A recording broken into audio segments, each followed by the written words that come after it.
Nice.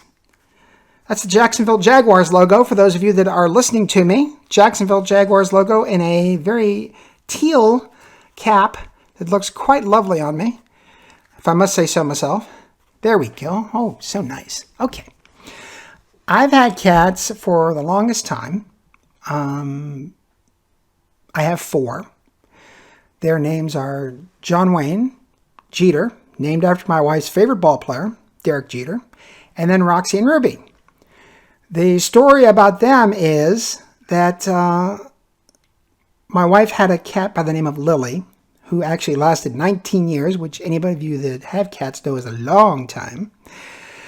We thought toward the end of her life that she would like someone to hang with, a playmate or whatever, because we were very busy working the store, honestly.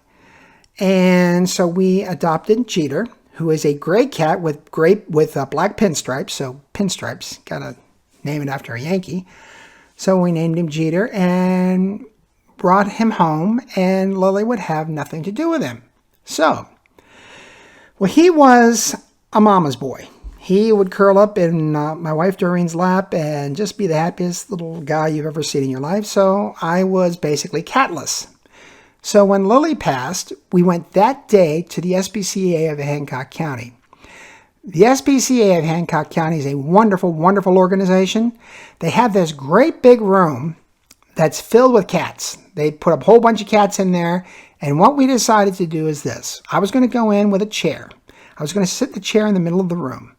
The very first cat that got on my lap, that was the cat we were going to adopt because I wanted a cat. So, seemed fair.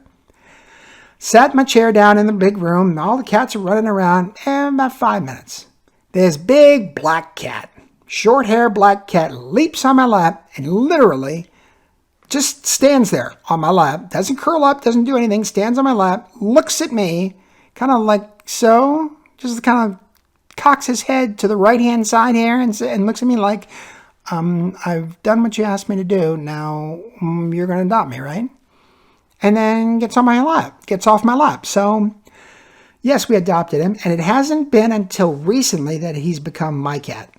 He is unbelievably friendly, but he's a big boy. And the reason he's called John Wayne is because when he walks, and I want to make sure I'm in the line here, his shoulders do that slopey forward motion that the late actor used to do when he walked, kind of like a panther does. A panther's a good example.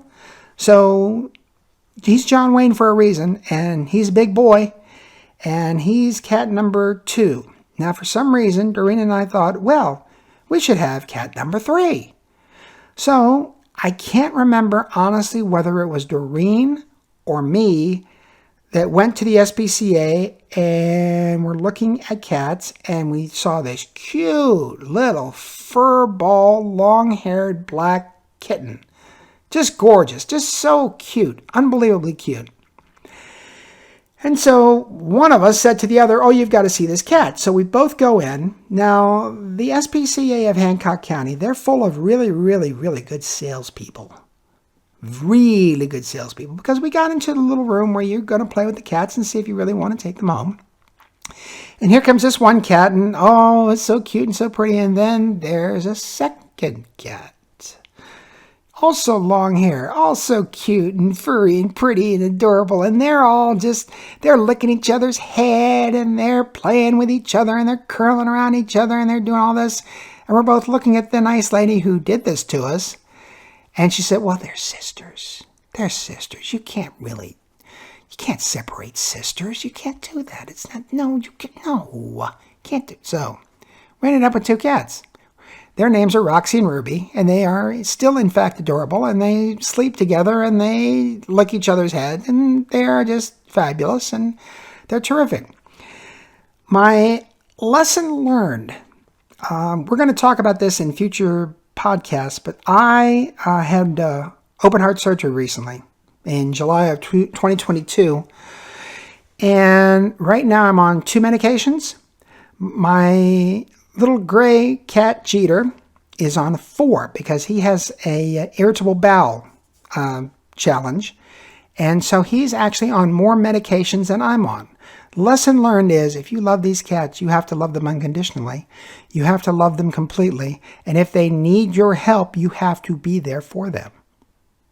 And that's, for a lot of you, that's a no-brainer. That's of course I would. Of course I would do that. I wouldn't even think about that. But there are others out there that would go, I don't want the hassle. I don't want the grief. I don't want the whatever. In that case, you shouldn't be a pet owner. You just shouldn't, because they give you unconditional love. Be it a dog, be it a cat, be it whatever pet you have, they give you unconditional love. They love you. All they ask is that you give them a place to sleep and, something to eat. And then if they're sick, you make them better. It's not hard. But that's the essence of being a cat owner. So, or a pet owner, I should say. I mean, any type of pet. So there's my lesson learned on pets.